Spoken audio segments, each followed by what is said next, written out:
नमस्कार, ABP news पर हाजिर हूं मैं रुमाना इसार खान। बुलेटिन में सबसे पहले बात निर्दलीय सांसद पप्पू यादव की, जिन पर आज उन्हीं के दिल्ली वाले घर पर हमला हो गया है। यह हमला उस वक्त हुआ जब पप्पू यादव संसद परिसर के बाहर किए राजनीतिक प्रदर्शन को लेकर दर्ज एफआईआर पर प्रेस कॉन्फ्रेंस कर रहे थे और इसी दौरान किसी ने उन पर जूता फेंका। पप्पू यादव उठे और हमलावर को दबोच लिया। इसी दौरान उनके समर्थक उसे पीटने लगे। पप्पू ने अपने समर्थकों को रोकने की कोशिश की, लेकिन समर्थक नहीं माने और आरोपी को पीटते रहे। इस बीच हमला करने वाले शख्स को पप्पू यादव ने अपने बगल में दबा लिया और बाद में उनके समर्थकों ने उसे छुड़ाया।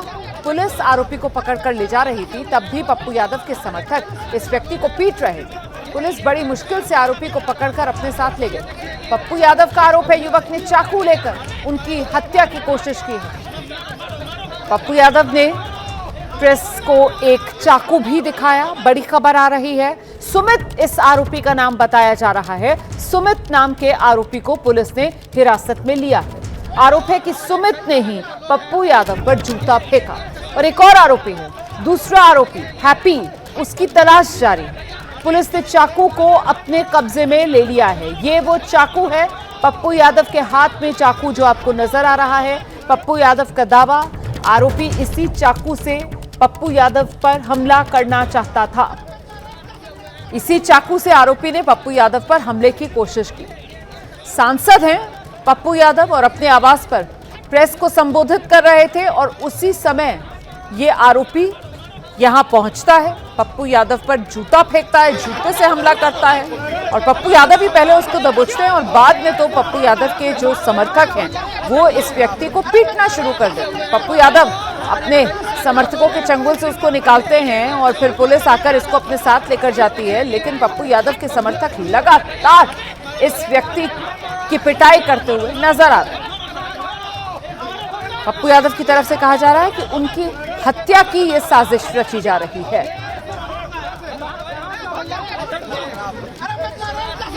मैं सीधे आपको लेकर चलूंगी, सहयोगी उज्जवल इस वक्त हमारे साथ मौजूद है। जरा उज्जवल से जान लेते हैं। उज्जवल, क्या जानकारी मिल रही है इस आरोपी के बारे में? क्या किसी संगठन, किसी संस्था से जुड़ा हुआ है ये व्यक्ति? हमला इसने क्यों किया पप्पू यादव पर, क्या बताया पुलिस को? बिल्कुल, देखिए रोमाना, इस वक्त जो हमारी मौजूदगी है वो नई दिल्ली के तिलक मार्ग थाने के बाहर है और इसी थाने के अंदर जो है उस आरोपी को लाया गया है। और देखिए, जो पुलिस सूत्रों के हमें हवाले से जानकारी मिली है उसके अनुसार ये जो आरोपी है इसका नाम सुमित सहपानी बताया जा रहा है और ये जो है वो सिकंदराबाद बुलंदशहर का यूपी का रहने वाला है। और ये देखिए, अकेला नहीं था। जो हमें पुलिस सूत्रों के हवाले से जानकारी मिली है, ये दो लोग थे। जब सुमित ने अंदर सांसद पप्पू यादव पर जब जूता फेंका, उस वक्त ये अंदर अकेला था और उसका जो साथी है बाहर, उसका नाम बताया जा रहा है हैप्पी, वो बाहर गाड़ी के अंदर बैठा था। और देखिए, जो हमें जानकारी मिली है पुलिस सूत्रों के अनुसार वो ये है कि ये दोनों जो है वो दिल्ली आए थे। इनके पास एक काले रंग की कार है, उस कार को ये दिल्ली में ठीक कराने के लिए आए थे। और उसके बाद धन्यवाद आपका उज्जवल इस तमाम जानकारी के लिए। तो कुल दो आरोपी, एक पुलिस की गिरफ्त में है और दूसरे की पुलिस तलाश कर रही है। निर्दलीय सांसद पप्पू यादव पर ये हमले की कोशिश।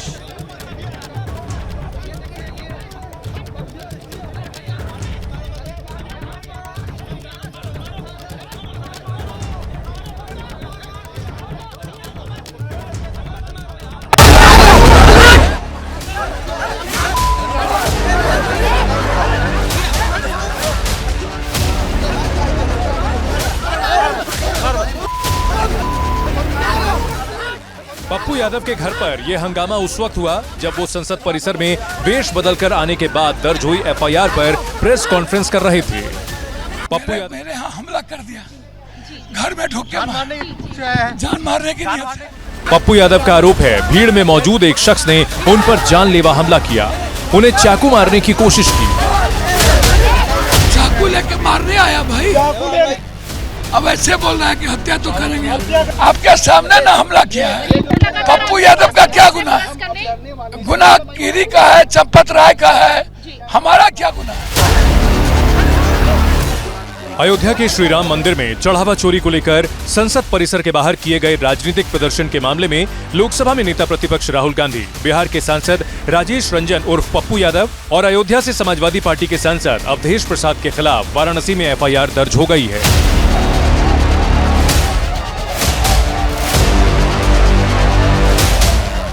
ये कार्रवाई पातालपुरी मठ के पीठाधीश्वर जगत गुरु बालक देवाचार्य की तहरीर पर की गई है। तीनों के खिलाफ बीएनएस की धारा 196, 299, 302 और धारा 35 के तहत केस दर्ज किया गया है, जिसके तहत नफरत या शत्रुता फैलाना, धार्मिक मान्यताओं का अपमान, जानबूझकर आहत करना, साझा इरादे से अपराध का मामला बनता है। एफआईआर में लिखा है, ये प्रदर्शन स्वाभाविक न होकर पूर्व नियोजित, समन्वित और प्रत्येक प्रतिभागी की निर्धारित भूमिका के साथ आयोजित किया गया प्रतीत होता है। इसमें आगे लिखा है, प्रथम दृष्टया उपलब्ध तथ्यों से ये प्रतीत होता है कि संबंधित व्यक्तियों द्वारा ऐसा कृत्य किया गया है जिससे धार्मिक भावनाओं को ठेस पहुंची। आपराधिक अपराध से सना हुआ रहा इतिहास उसका, और जिस प्रकार से वो साधु वेश बना करके अवधेश प्रसाद के चरणों में गिर जा रहा है, भगवान की फोटो नीचे पटक दे रहा है, उसको लोग साधु बना करके मार रहे हैं। अब इससे ज़्यादा और क्या अपमान होगा। तो ऐसी स्थिति पर पूरा संत समाज और पूरा भक्तजन, पूरा जो सनातनी हैं, वो सब आहत हैं और इसलिए आज उनके खिलाफ एफआईआर दर्ज की गई। इससे पहले अपने खिलाफ एफआईआर दर्ज होने पर सांसद पप्पू यादव ने नाराजगी जताते हुए पूछा, क्या उनको भगवा पहनने का हक नहीं। अपने परिवार के घर के बाहर प्रदर्शन पर भी पप्पू यादव गुस्से में नजर आए। जब गिरी को छद्म साहब गिरवा पहन करके चोरी करने का अधिकार है, तो पप्पू यादव को गिरवा पहन के गिरवा की रक्षा करने का अधिकार नहीं है। अब एफआईआर और इनके मौत से राहुल गांधी तो कभी डरे नहीं, प्रियंका गांधी तो डरे नहीं, तो फिर पप्पू यादव कब डर गए। वहीं एसपी सांसद अवधेश प्रसाद प्रभु श्री राम के अपमान, भगवा का अपमान और संतों के विरोध पर सवाल पूछे जाने पर मीडिया पर ही भड़क गए। करोड़ों लोग इस बात के लिए चिंतित हैं कि हमने चंदा दिया, हमने चढ़ावा किया, भारतीय जनता पार्टी ने लूट किया। चलो जाओ सांसद जी, जाओ वो जाओ। हो गया सांसद जी, वाराणसी में अरे हो गया जी, अरे हो गया जय। संसद परिसर के बाहर पप्पू यादव के भगवा वेश में प्रदर्शन को लेकर जहां एक तरफ जमकर राजनीति हो रही है, वहीं कई शहरों में प्रदर्शन किए जा रहे हैं। संत समाज ने भी पप्पू यादव के खिलाफ मोर्चा खोल रखा है।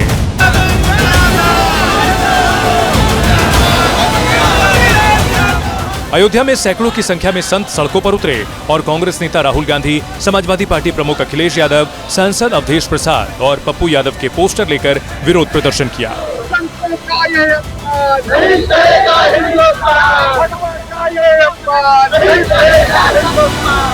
इस दौरान संतों ने सनातन धर्म का अपमान का आरोप लगाते हुए सभी नेताओं की गिरफ्तारी की मांग की।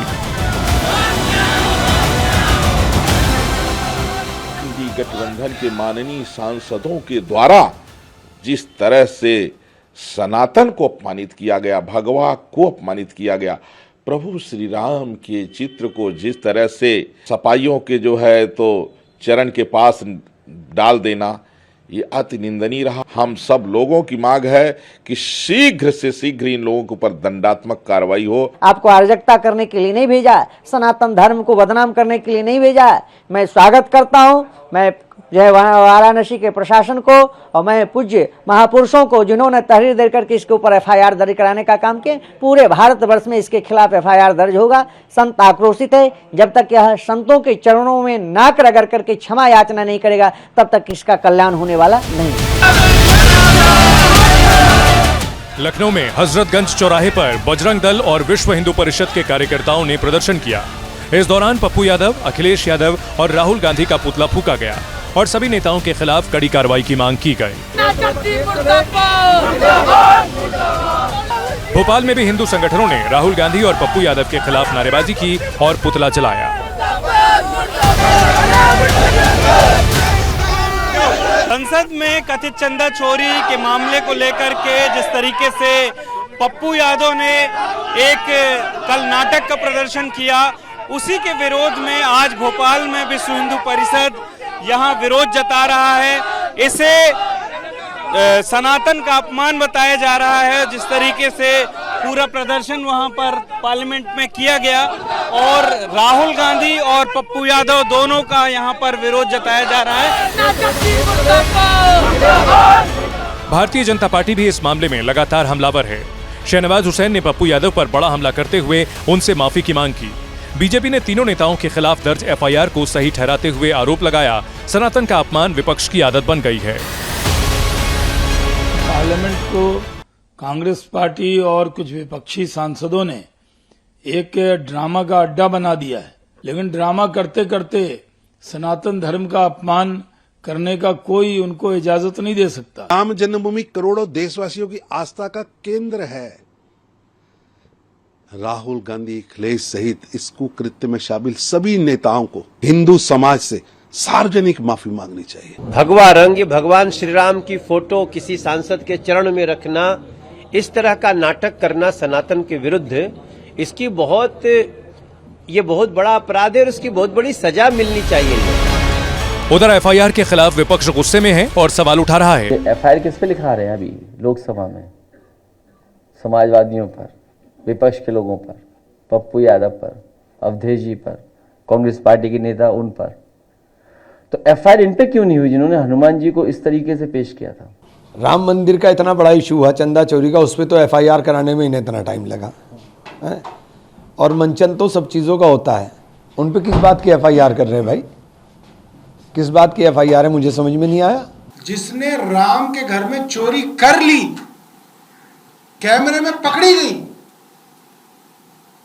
उसका सनातनी भावना से कोई ठेस नहीं पहुंची। इनकी भावनाएं आहत नहीं हुई वहां पे, मगर किसी ने अगर उसके ऊपर नाटक कर दिया, स्किट कर दी, तो इनकी भावनाएं भी इनकी तरह नकली है इनकी। राम मंदिर चढ़ावा चोरी मामले में अब तक 8 लोगों की गिरफ्तारी हुई है। इस मामले में सुप्रीम कोर्ट में भी सुनवाई हुई, जिसके बाद अदालत ने नए सिरे से एसआईटी के गठन का निर्देश दिया है। लेकिन उत्तर प्रदेश में अगले साल विधानसभा चुनाव हैं, तो विपक्ष इस मुद्दे को अपने हाथ से जाने नहीं देना चाहता, इस मुद्दे को जिंदा रखना चाहता है। ऐसे में आने वाले वक्त में इसे लेकर सियासत कम होने के बजाय और गर्मा सकती है।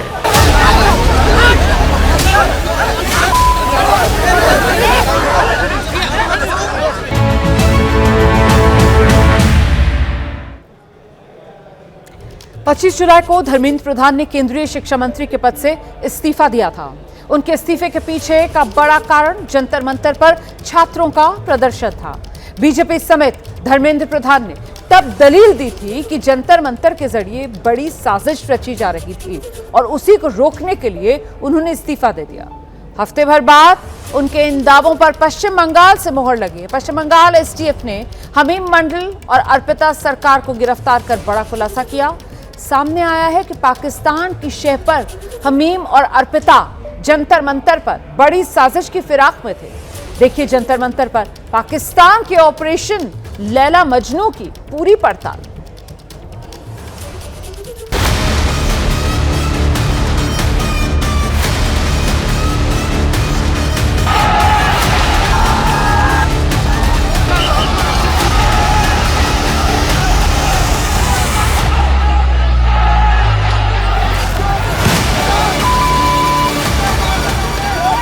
बीस जुलाई की इन तस्वीरों को कौन भूल सकता है,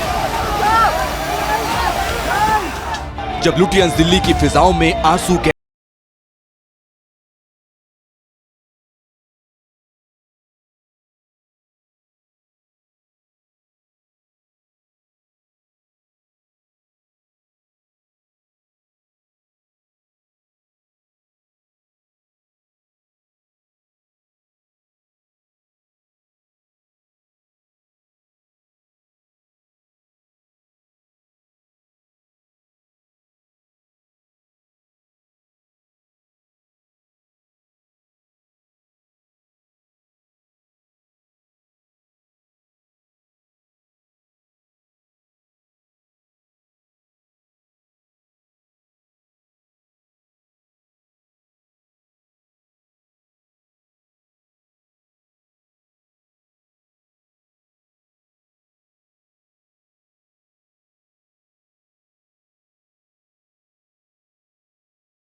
দিল্লিতে যে আমাদের যে যন্তর মন্তরে যে রিসেন্টলি স্টুডেন্ট প্রোটেস্ট হলো সেখানে দেওয়ার আস্কিং হিম কি ও পুলিশ ইউনিফর্ম কোনো মতো অ্যারেঞ্জ করে ওখানে গিয়ে একটা কোনো নাশকতার একটা প্ল্যানিং ছিল, কোনো একটা ডিস্টারবেন্স ক্রিয়েট করার প্ল্যানিং ছিল।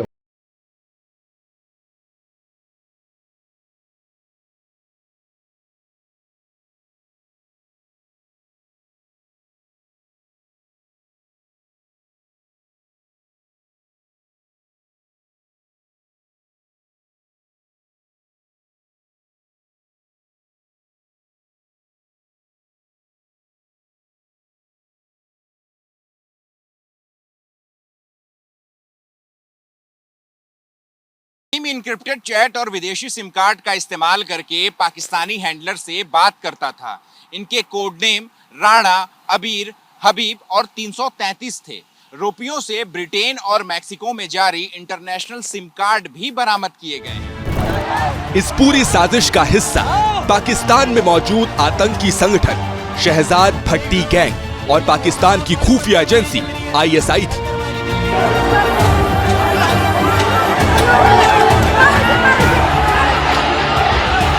STF की जांच में यह भी पता चला है कि बंगाल के CM शुभेंदु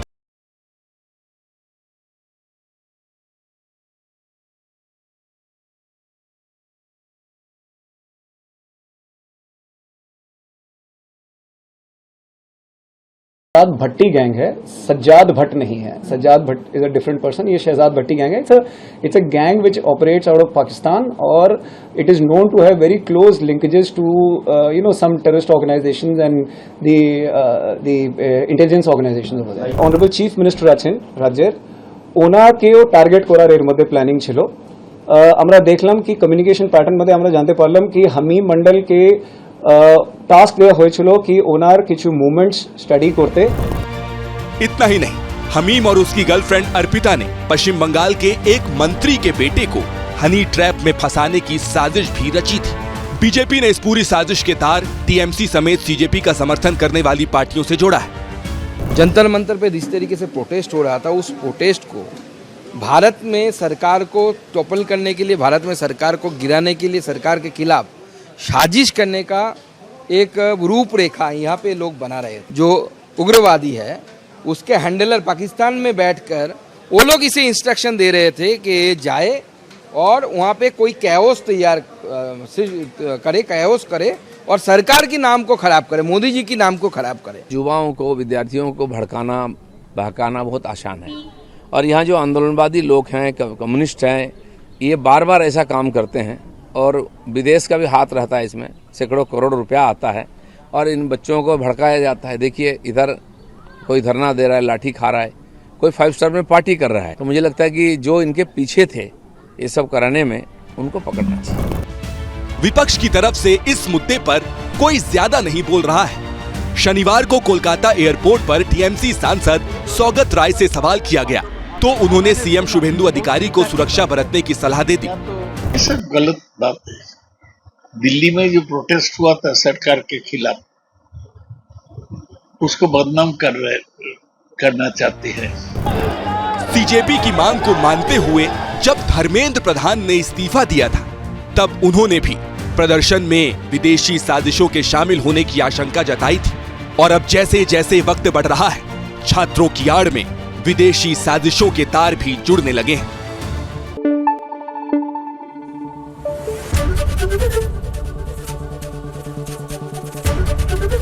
ABP न्यूज आपको रखे आगे।